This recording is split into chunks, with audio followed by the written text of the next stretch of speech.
Boa noite, pessoal do Arquivos do Futebol. Estamos começando aqui uma nova série na nossa página preferida de história do futebol brasileiro, futebol mundial, né? Hoje a gente começa a série falando sobre rivalidades, né? As grandes rivalidades que alimentam o futebol, né? Que tornam o futebol essa coisa apaixonante, né? E hoje eu tenho a honra de estar cercado por dois professores, né? Dois professores de história, dois historiadores. O Daniel, né? O Daniel Bechara, que é parceiro nosso aqui no grupo do Arquivos do Futebol, tá lá em Teófilo Otoni, né, Daniel? Vocês estão aqui em Minas Gerais, né, para falar um pouquinho aí de futebol, né, de história do futebol, que é bom demais. E agradecer ao pessoal do grupo, a presença, né, do professor Alfredo, né, que só tem a engrandecer essa live, né, e, e vai nos ensinar muita coisa aqui hoje. E Tá certo. o convite, né, do Charles, do meu amigo Charles também. Imagina, você já é de casa, né? Você já é parceiro nosso aqui, já tem bastante tempo.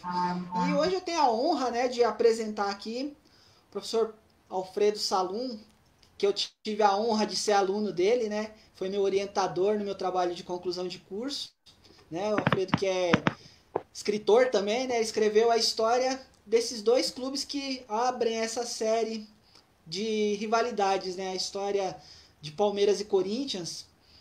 E é uma honra imensa estar falando com esse grande mestre do futebol e conhecedor nato aí dessa história maravilhosa desses dois clubes. Boa noite, professor Alfredo, tudo bem? Boa noite, tudo bem? Emerson, obrigado pelo convite. Daniel, prazer aí estar dividindo a mesa com você.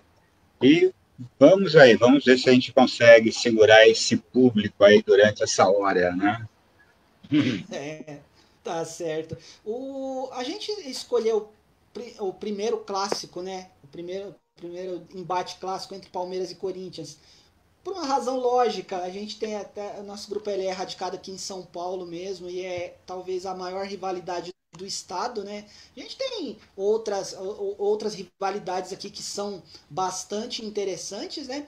E eu queria começar perguntando para você, Alfredo, o seguinte: a origem das rivalidades num modo geral dentro do futebol. Qual que é a gênese disso? Você tem alguma explicação de como se origina essas grandes rivalidades? E já pegando, por exemplo, a história da rivalidade de Palmeiras e Corinthians. Bom, vamos lá. Eu lembro que uma fala do Washington Oliveto, né? Corintiano, e quando ele disse que o Palmeiras era um opositor, um inimigo de estimação do Corinthians, e que o grande rival seria o São Paulo, não? E como eu comentei com você ainda fora do ar, eu quando fiz a minha pesquisa, né, fui até o Palmeiras, fui até o Corinthians, e a maioria das vezes eles achavam que eu era corintiano. Na realidade, eu sou palmeirense. Mas é porque, mesmo palmeirense, eu tenho uma simpatia, mas muito grande pelo Corinthians mesmo. Então, para mim, falar dos dois clubes é extremamente interessante porque remete até à questão da memória afetiva, de raiz familiar, não? Eu venho por parte de mãe, onde eu fui criado uma família de italianos, metade corintiano, metade palmeirense, né? E do qual eu fui crescendo ali no meio, ganhando jogo de botão dos tios, né? E que isso ficou muito marcante. Agora, algo em relação ao Palestra Itália, ao Corinthians, que nós temos que nos lembrar é que o Corinthians, né, um clube fundado um pouco antes que o Palestra Itália e que teve enorme sucesso na várzea, se tornou rapidamente um grande clube de futebol. Um grande clube de futebol que eu digo nos campos, não? Num momento onde havia toda uma questão relacionada uma crise entre os clubes de elite e os clubes populares, né? Esse período de 1910 e 1920, nós temos uma crise aqui em São Paulo, entre as ligas, entre os clubes, que é bem interessante. E o Palestra Itália surge nesse contexto de crise. Um clube também fundado por operários italianos, um clube para italianos, que rapidamente também granjeou um sucesso. Se podemos dizer que, de um lado, temos a rivalidade do Palestra e do Corinthians por essa questão do operariado, na realidade, eles tinham um rival em comum, que era o paulistano, que era o clube da elite. Por mais que hoje falemos, né, da rivalidade Palestra e Corinthians, a grande rivalidade naquele período era Palestra e paulistano. E o Corinthians, usualmente, estava sempre ao lado do Palestra nos embates políticos contra o paulistano. Então, essa situação é bem interessante, mas isso não significa que não houvesse as rivalidades também entre o Palestra e o Corinthians, né? O professor, Tá certo. pegando um gancho aí, como o senhor bem mencionou, né, a gente percebe que, tipo assim, que o Palmeiras e o Corinthians, eles eram clubes operários, né, de certa forma, assim, bastante heterogêneos, clubes de massa. O Corinthians também tinha sua ligação com a colônia italiana, né, os primeiros jogadores do Corinthians também eram italianos, e até teve casos, parece que tem uma história, parece que surgiu até um mito de que o Palmeiras viria do Corinthians, porque o Corinthians tinha emprestado jogadores ao Palestra, né?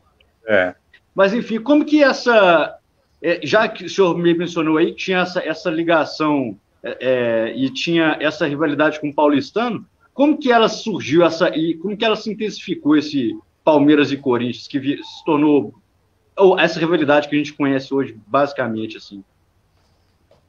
Vamos lá, né, Daniel?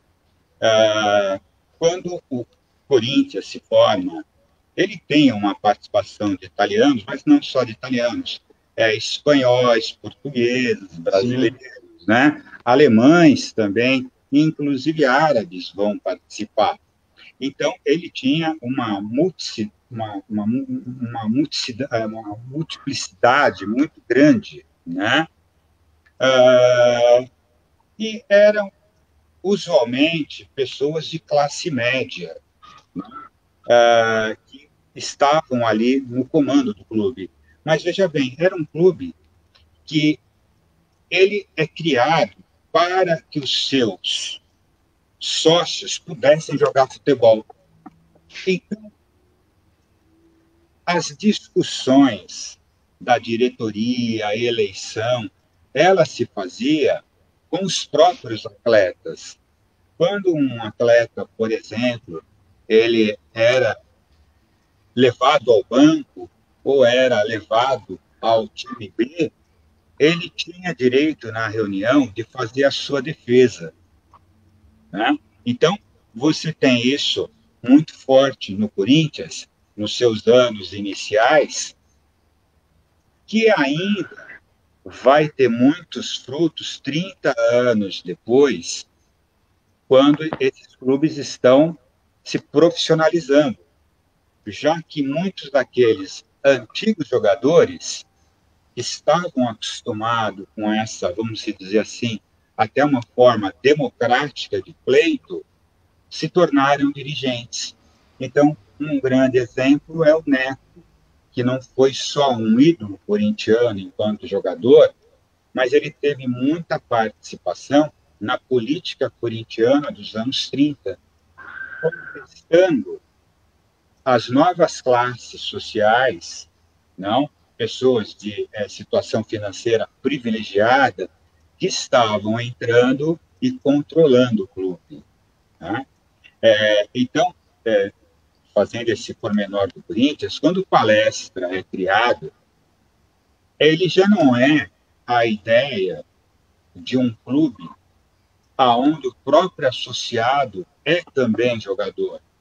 Na realidade, era um clube que seria para várias atividades voltado à colônia italiana. Então, o primeiro time que eles vão formar é um convite para que os jogadores italianos viessem participar dessa nova equipe. Não? Então, o mito de que corintianos, né, de que Palestra tem origem, né? Eu me lembro do Celso Sunzetti, que ele brincava, né? Ele dizia o seguinte, não? Os bons italianos ficaram no Corinthians e os maus italianos foram para lá com alta. Mas não é bem isso, não. É claro que é uma brincadeira dele, né? Mas o que acontece é que, pelo fato de que alguns desses jogadores atuavam pelo Corinthians, acabou criando esse mito. E ainda principalmente porque entre eles vai estar o Spartaco Bianco, que esse sim, jogou lá e também se tornou atleta efetivo, sendo o primeiro ídolo do Palestra Itália. Não? E, posteriormente, uma grave disputa entre os dois clubes foi um outro atleta de origem italiana, que é o Almica, né? Que o Palestra, inclusive, entrou numa contenda com o Corinthians para a contratação desse grande jogador da época, né? Então, tudo isso criou alguns mitos, inclusive a ideia de que o Palestra teria se originado, né? Uma ruptura dos grupos italianos do Corinthians, o que não é bem real. Tá certo. Até responde já até uma pergunta aqui do Neymar Margutti, né? Ele fez essa pergunta aqui sobre essa questão da origem do... Se o Palmeiras havia se originado do Corinthians, né? E tá aí já meio desmistificado isso. O primeiro duelo, Palmeiras e Corinthians, ele é do ano de 17, né, professor? Palmeiras 3, Corinthians 0. Mas acho que o grande... Pelo que eu pude pesquisar, tem um jogo da inauguração do estádio da Ponte Grande, que é onde essa rivalidade começa a se acirrar um pouquinho mais. O senhor poderia contar um pouquinho dessa história, desse jogo da inauguração da Ponte Grande? Olha, na realidade, nós temos assim os jogos oficiais e os jogos não oficiais. O que acontece, e aí é uma pergunta que a gente tem que fazer, por que o Palestra, um clube ligado a operários, a italianos, ele ascende a liga, não a liga que estava o Corinthians, a Liga Paulistana, mas ele vai participar da Liga da Elite, a PSA, onde era o paulistano. Tá? Enquanto o Corinthians reinava na liga que ele participava, não, o Palestra tentava ainda galgar, né, o seu reconhecimento na outra liga. O jogo oficial, Palestra e Corinthians, só vai ocorrer quando tiver a fusão das ligas, não? Então, isso torna uma questão interessante, porque, inclusive, jogos que podemos considerar amistosos, não havia entre Palestra e Corinthians. Tanto Palestra, às vezes, preferia enfrentar o clube da elite, como Corinthians também. Já que ele estava em outra liga, era sempre interessante ver o campeão da Liga Paulista enfrentando a Liga da Elite, né? E devemos sempre lembrar que, nesse caso, o time do Corinthians, durante um certo período ali, reinou absoluto, tá? Agora, um detalhe. É claro que todos os clubes criam suas mitologias. O que nós temos que pensar é que, nesse período de 1910 e 1920, vários dos dirigentes do Palestra já tinham sido dirigentes de outros clubes. por exemplo, do Ipiranga. O mesmo ocorre com o Corinthians também. Então, quando, às vezes, pegamos escritos lá dos anos 20, de jornalistas, até o Tomás Mazzoni, que é uma figura bem interessante, né? Quando ele fala, olha, fulano entra em tal clube porque ele era apaixonado. É claro que isso é apenas uma romantização, porque os clubes de futebol, eles foram se transformando rapidamente em locos de poder nos seus bairros. Então, participar de uma diretoria significava um reconhecimento naquela comunidade. Tá? Comunidades essas que estão crescendo e os clubes ao mesmo tempo, principalmente quando eles começam a construir os próprios estádios. Certo. Daniel? Professor, então, o Corinthians, ele surge na várzea? Assim, essa origem do Corinthians? Sim. E eu lembro que, tipo assim, eu queria saber, assim, essa intensificação dessa rivalidade, né, do Corinthians com o Palmeiras, assim, ela se torna mais forte, assim, quando teve algum motivo, assim, algum gatilho nessa rivalidade, assim, que... Veja bem, nós, muitas vezes, a historiografia do futebol aqui em São Paulo, né, eles afirmam que o Palestra e o Corinthians são responsáveis pelo processo de popularização do futebol. Na realidade, eu penso isso um pouco inverso. Para mim, o Palestra e o Corinthians, eles fazem parte desse processo de popularização. Se pegarmos o Corinthians, por exemplo, os jogadores que vão participar dos seus primeiros times, eles já faziam certo sucesso em outros clubes das várzeas. Tá? As várzeas aqui já tinham as suas rivalidades. Então, tem clubes que hoje desapareceram. Um exemplo é o Minas Gerais. Né? O Minas Gerais foi um clube considerado rival do Palestra e do Corinthians, que tinha a mesma origem. Tá? O Ipiranga também aliás, o Friedreich, um dos maiores jogadores da história do futebol brasileiro, passou por ali, né? Então, e outro detalhe é que São Paulo tinha muitas várzeas, e até os clubes de elite também jogavam nas várzeas.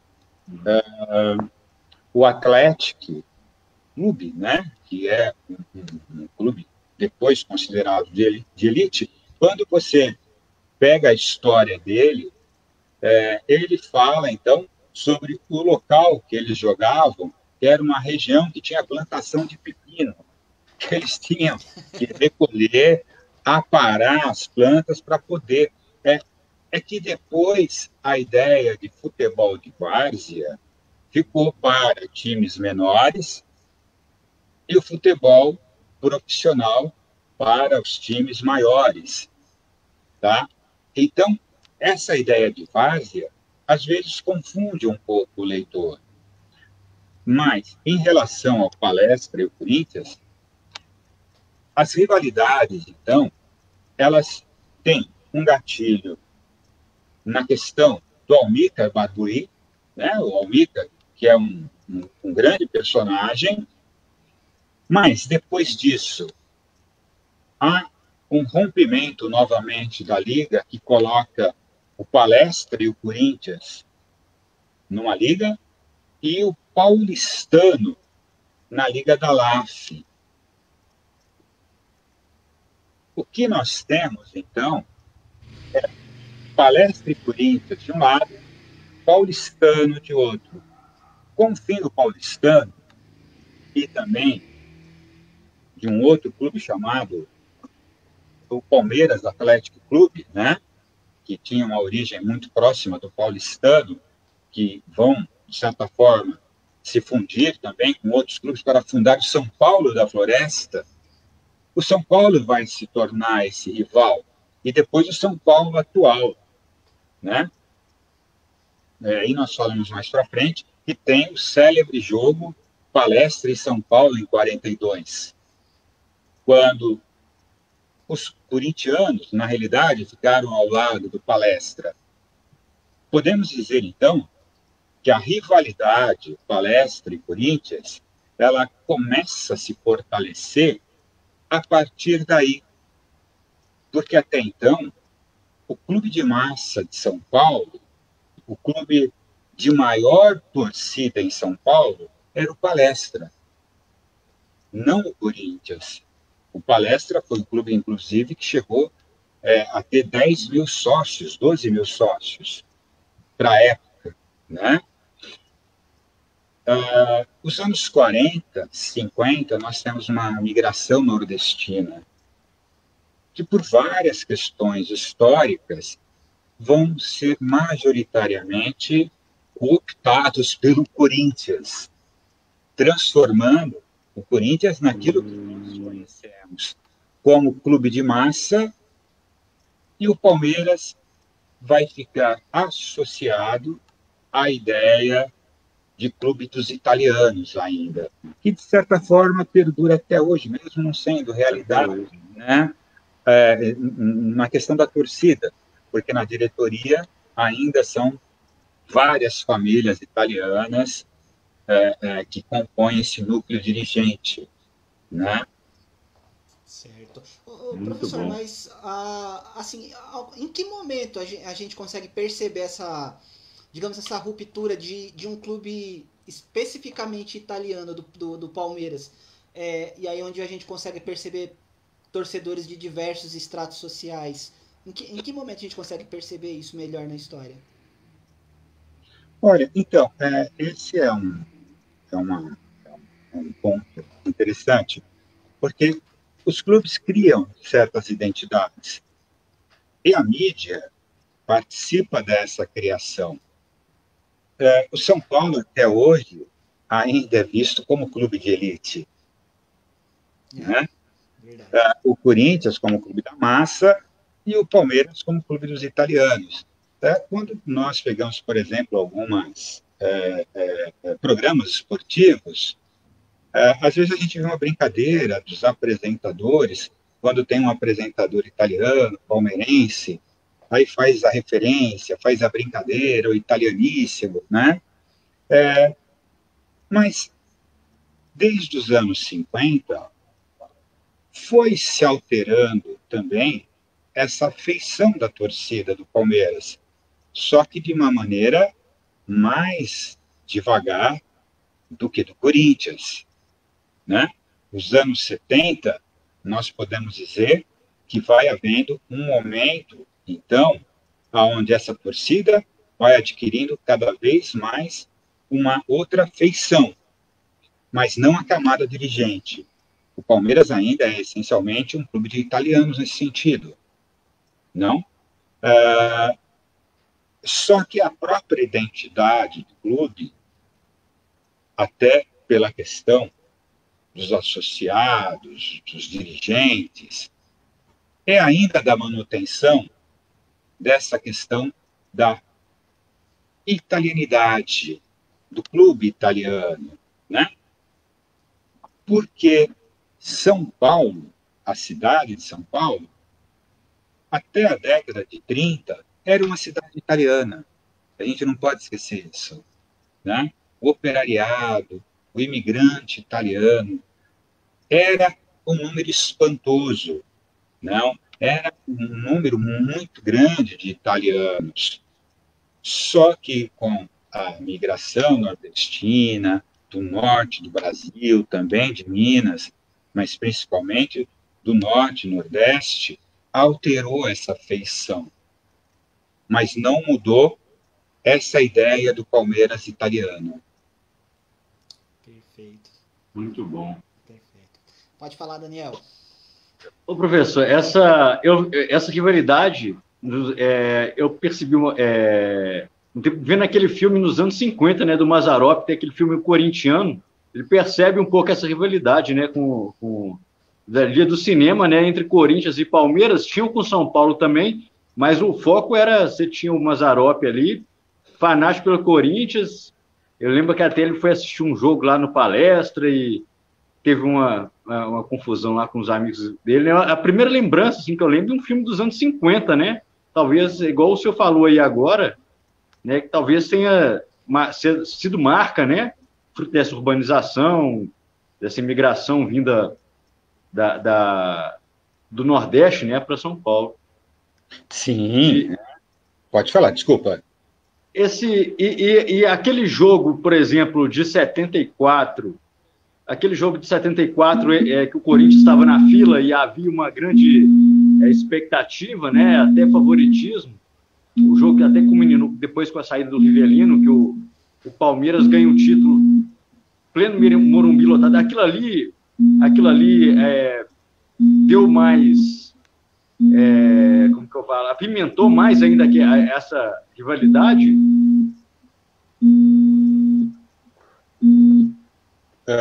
Bom,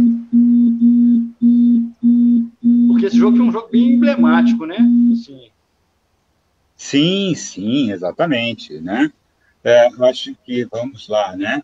Nós temos aquele, talvez, assim, na questão política, é importante dizer que todos os clubes, a efervescência, a disputa política é muito grande. Não é só agora. Ela vem desde aquela época. Quando você pega as atas, a história do Corinthians e do Palestra, os embates de poder entre os dirigentes era muito forte. Por exemplo, no Corinthians, você já encontra em 1916 cenas de verdadeiro mutilato dentro das dependências entre os dirigentes. Depois isso vai se repetir nos anos 20, nos anos 30. Tá? As disputas políticas também, dentro do Palestra Itália, era fantástico, que não é só por ser italiano, mas eram grupos muito diferenciados, grupos que almejavam o poder. Então, você tem aquele famoso jogo de 33, Palestra 8, né? Que aquilo demoliu um grupo dirigente do Corinthians que apregoava uma espécie de modernização de famílias até pertencente a estratos bem conhecidos, né? De paulistanos, como os Toledo, né? Também o grande presidente do Corinthians, que vai dar o nome ao estádio do Corinthians até então, né? Que foi um benfeitor. Aquilo provocou uma disputa enorme, disputa essa que vocês encontram nos jornais, e disputas que continuaram, tá? Inclusive, que é no meu trabalho que eu abordo, e é bem interessante para as pessoas que querem conhecer um pouco dos mitos, a história do Manuel Corcher, que é um presidente espanhol do Corinthians. Então, o Corinthians passou a ser um clube que teve presidentes que podemos dizer folclóricos. O Corcher teve na diretoria, lá nos anos 30 ainda, desculpa, até antes do Corcher, uma figura chamada Vicente Mateus. Eu acho que todo mundo conhece Vicente Mateus. O Vicente Mateus vem de uma linhagem, por exemplo, de um outro presidente chamado Alfredo Trindade. Pessoas folclóricas, pessoas de um nível econômico já razoável, mas que eram chucros no sentido, né? Mas que eram extremamente populares, né? dizem que né, o Trindade, por exemplo, entrava no vestiário antes dos jogos e dizia: olha, vocês que jogam no Corinthians, vocês representam os pobres, os humilhados, os humildes, nós não podemos perder, né? Agora, todos os clubes passam por épocas muito ruins, né? Ruins tanto financeiramente quanto de títulos. E aquele é o período onde o Corinthians amarga, então, um Santos fabuloso, né? Lembrando que o Santos, até a era Pelé, não era esse clube tão grandioso que vai ser depois, é claro, né? Com a era Pelé, e um Palmeiras que vai formar a primeira e a segunda academia, não? E o Corinthians, então, aquele título de 74, seria a quebra do jejum, né? Uma torcida que praticamente toma o estádio, mas que tem naquele time de futebol uma questão que é a pressão. Pressão essa que o Palmeiras não tinha, já que era um clube que, a não ser as derrotas para o Santos, usualmente vinha de várias conquistas. E o time do Palmeiras era um time também muito bom, né? Até hoje é considerado um dos melhores times, né? E aí nós temos essa coisa do Rivelino, realmente, né? Mas a memória afetiva, ela é sempre interessante, porque eu vou só mudar o jogo. Todo mundo, quando ouve falar Brasil e Holanda, 74, assistam o jogo. Como que, assistindo o jogo, vocês veem uma partida que não é aquela que está na memória afetiva. E eu vou puxar uma briga muito grande. Argentina e Peru de 78, né? Que também a história daquele jogo não é essa versão que aqui no Brasil, do Peru entregando, né? E que o Peru, quando chegou lá, os peruanos jogaram moedas. Isso é uma fábula criada no Brasil também, tá? Se vocês assistirem ao jogo Brasil e Argentina, Brasil e Peru e Argentina, vocês vão ver um jogo, né, e que não há nenhuma chance de entrega de partida, mas criamos mitos para justificar vitórias e derrotas, não? E aí eu volto à questão do Corinthians, né? Podemos dizer que o Palmeiras foi o algoz do Corinthians em 74 e que isso realmente estimula naquele momento ainda mais aquela antiga rivalidade.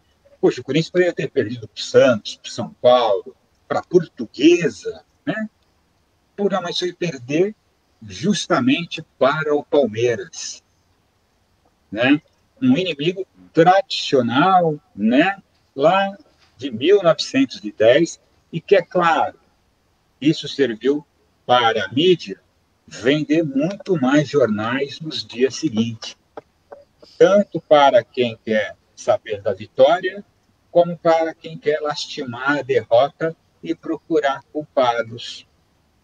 Eu vi uma entrevista com o Rivelino, né, há muito tempo, que ele disse que quando acabou o jogo, ele foi para casa a pé.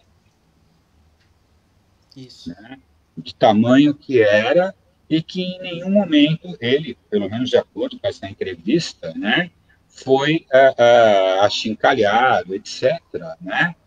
Porque foi um jogo que termina com um placar magro, com um gol um pouco até achado, né? Uma bola que cabeceada ali, que, sabe, se tivesse sido um 4-0, um 5-0, não, né? E tem uma questão, né, ainda dessa jogada em específico do gol do Ronaldo, né, da final de 74, que corintiano ainda reclama que houve falta, né, do Luiz Pereira no Rivelino na jogada que originou o gol, né? Tem uma questão, a gente já está já encaminhando aí para a reta final. Só uma coisa, Emerson. Sim, Só um professor. detalhe. Claro. Se tivesse VAR na época, sabe, maior parte dessas decisões, a maior parte eu estou brincando, mas uma boa parte delas seria diferente, né? Eu lembro até de uma piada dos anos 30, né, que é bem legal, né, que dizia que campeonato paulista era simples, você joga uma moeda, caiu cara, ganha o Palmeiras, palestra, caiu coroa, ganha o Corinthians, se parar de pé, ganhava o São Paulo. Agora, se ela ficasse no ar, era a Portuguesa. Aliás, se é um time que pode reclamar muito, né? Nossa. É a Portuguesa. Sim, sem dúvida nenhuma. E tem um episódio até que é anterior a final de 74, né? Que é o episódio da morte dos dois jogadores do Corinthians, o Lidu e o Eduardo, né? Em 69, se não estou enganado ao período. Isso acirra ainda mais, né, a rivalidade. Talvez acho que é um dos últimos grandes momentos que a rivalidade ficou mais acirrada, né, entre as diretorias. Seria isso mesmo, né? Exatamente. Né? É um ponto bem sensível, né? Que um jornalista já da velha guarda, o Lourenço de Aféria, fez um trabalho bem interessante sobre esse episódio, né? É bem marcante, não? Porque são dois atletas que não puderam ser substituídos e que afeta realmente, né, o Corinthians. Agora, é aquela questão, depois de 74, e aí a última, né, do Palmeiras em 77, a vitória, e aí tem em 79, né, que o Palmeiras acaba perdendo. A partir daí, o Palmeiras se torna um coadjuvante, né? E Corinthians, Santos, São Paulo passam a dominar o futebol paulista e o Palmeiras fica, né? Como um clube apenas, né? Vou dizer, realmente mediano em termos de colocação. Sem dúvida alguma. Daniel? Ô, professor, voltando um pouquinho, né, no tempo, eu gostaria de saber um pouquinho sobre essa questão, como é que ficou a participação dos dois nesse processo depois do profissionalismo, né? Como o senhor falou, você via que houve vários rachas, né, naquele momento, em 1933, e teve clubes, por exemplo, que não aderiram ao profissionalismo logo de cara, né? No caso, formaram outras ligas e tal. Como é que foi o Palmeiras e o Corinthians nessa fase bem conturbada, né, do futebol brasileiro, assim? Exato. Veja bem, o grande embate político em São Paulo, como eu já falei, era o paulistano de um lado, né? Palestra e Corinthians do outro. Às vezes, o Corinthians tentava ser cooptado pelo paulistano. Isso durante os anos 20, houve tentativas de que o Corinthians passasse a Liga da LAF, onde estava o paulistano. É claro que futebol é uma questão também de política e poder, até hoje, né? E assim, muito daquilo que nós suspeitamos e às vezes conseguimos, né, indícios por jornais de época, etc., os clubes não vão acatar. Mas, quando Vargas ascende ao poder em 30, ele tem uma preocupação, não ele diretamente, né, mas o seu staff, de olhar o futebol. E eles começam a tentar fazer acordos com clubes. Inclusive, durante a pesquisa que eu fiz, eu encontrei documentos oficiais ah,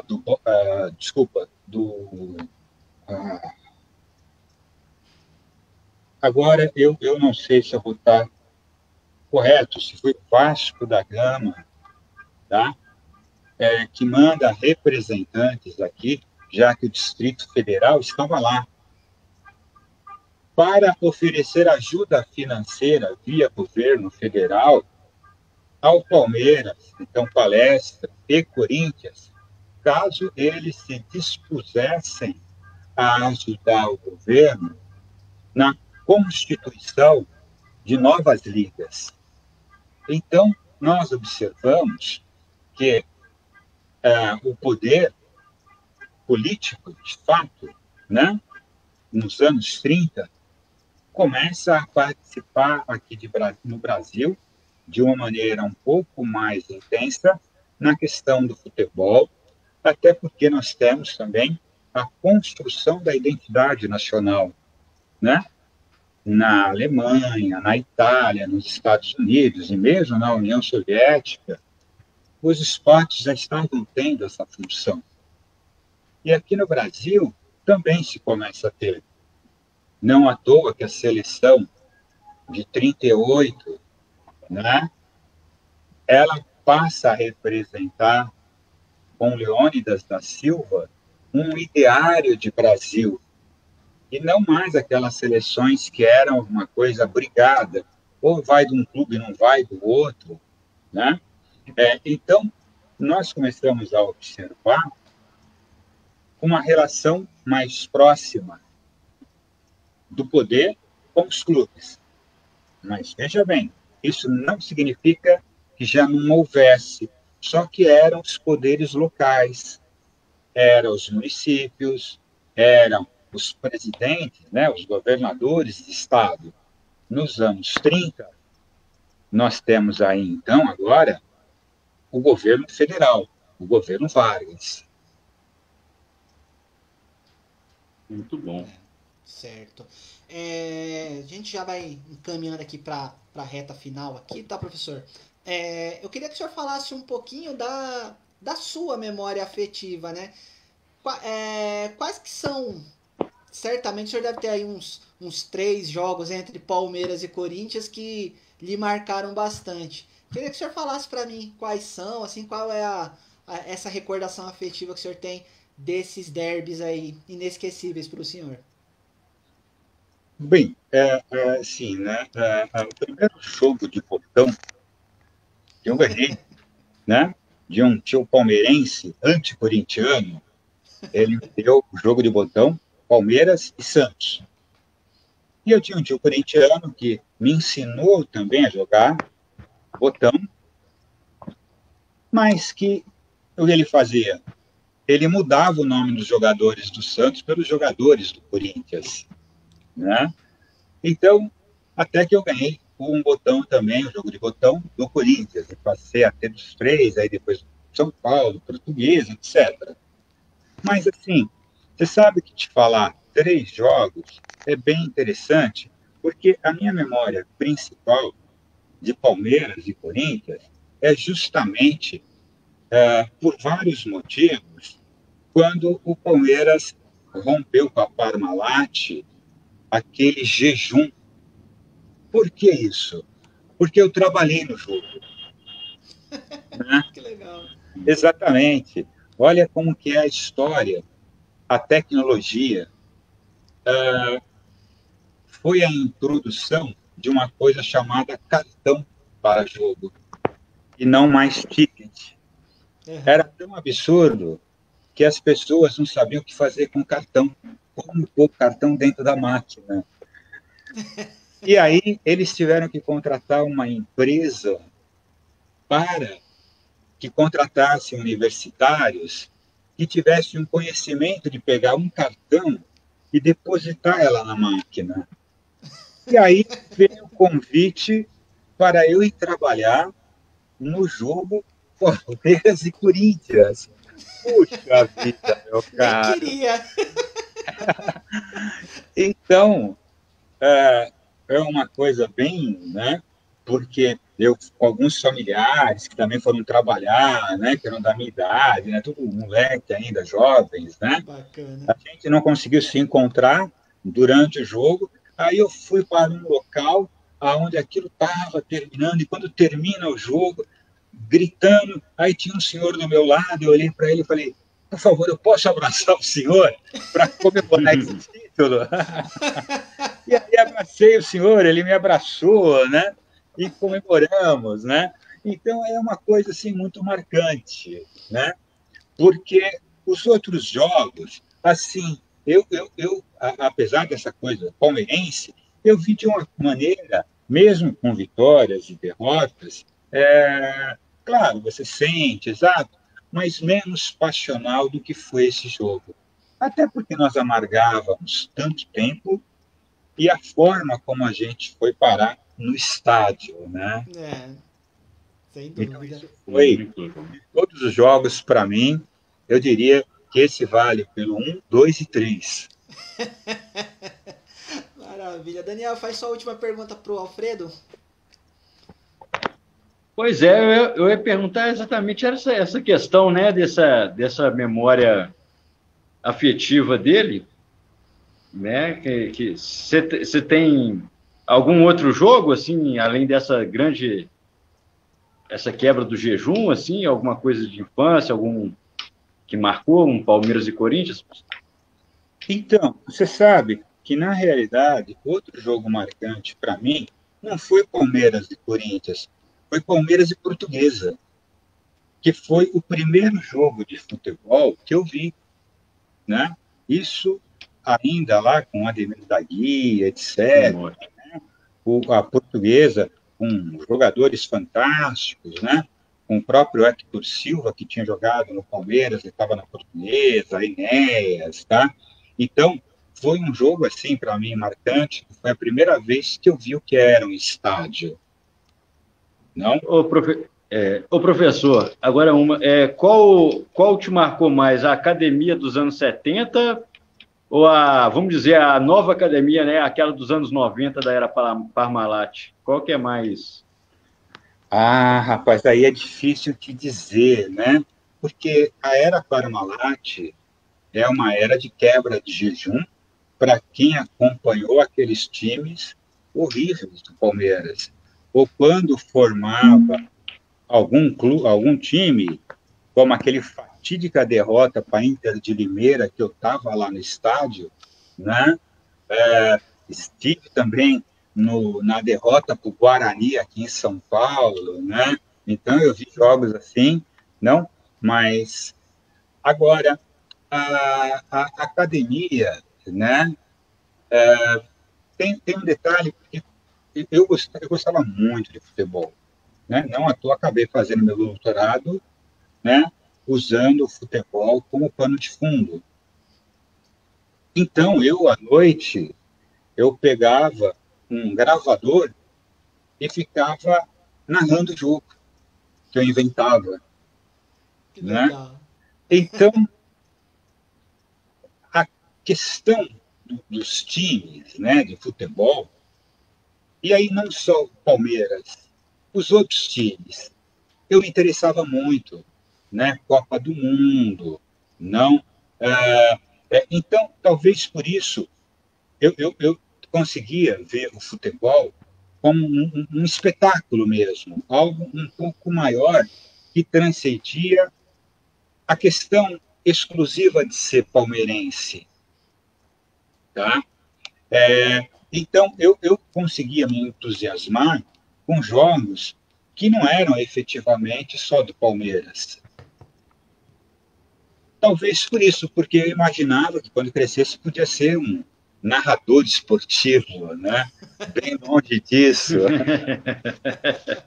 Muito Imagina. bom. Mas, e aí, para encerrar, professor, a pergunta que eu faço é a seguinte: dentre as rivalidades do futebol brasileiro, Palmeiras e Corinthians o senhor coloca em qual lugar?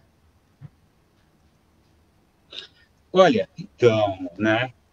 As rivalidades, elas são interessantes, porque claro que cada estado, né? Atlético, Cruzeiro, Grêmio, Internacional, Fla-Flu, Palmeiras, Corinthians, Bahia, Vitória, né? É muito difícil estimar.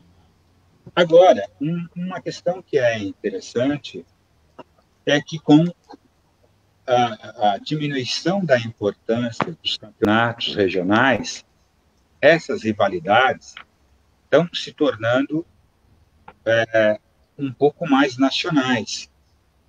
Por exemplo, os últimos 2 anos, que foi Palmeiras e Flamengo.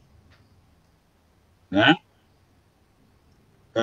Não que eu acho que aqui no Brasil, apesar que o Flamengo poderia até apontar isso, que aqui vai ter Barcelona e Real Madrid, acho que não, acho que os nossos dirigentes são, em essência, são amadores.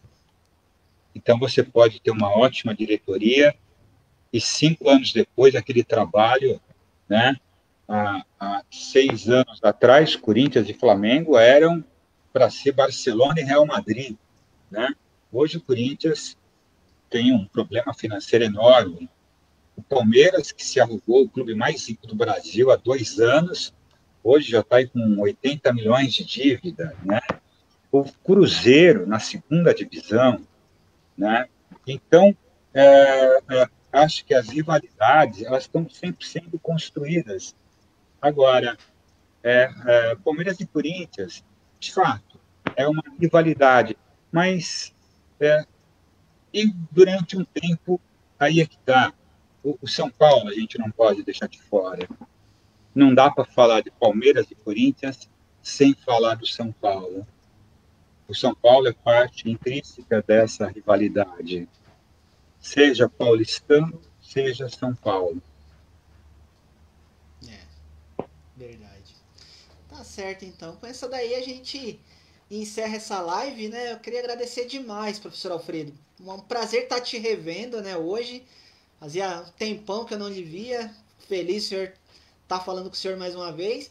E gostaria de contar com o senhor em umas próximas oportunidades de o senhor vir aqui contar um pouquinho mais sobre as histórias do futebol, enfim, de todo o seu conhecimento sobre esse nosso esporte tão querido. Muito obrigado, viu? Eu que agradeço.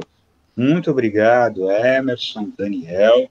Espero a gente participar novamente em outra oportunidade. E um abraço aí para todo mundo que nos acompanhou. Muito obrigado, viu, professor?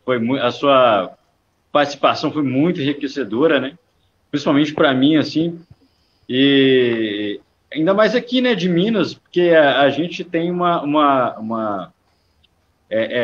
essas histórias para nós, assim, mais, assim, não chega muito até nós, né? A gente, e como historiador, assim, né, eu tenho que agradecer muito, né, essa participação com o senhor aqui, uma honra, e foi de muito aprendizado. Obrigado pelas palavras, Daniel.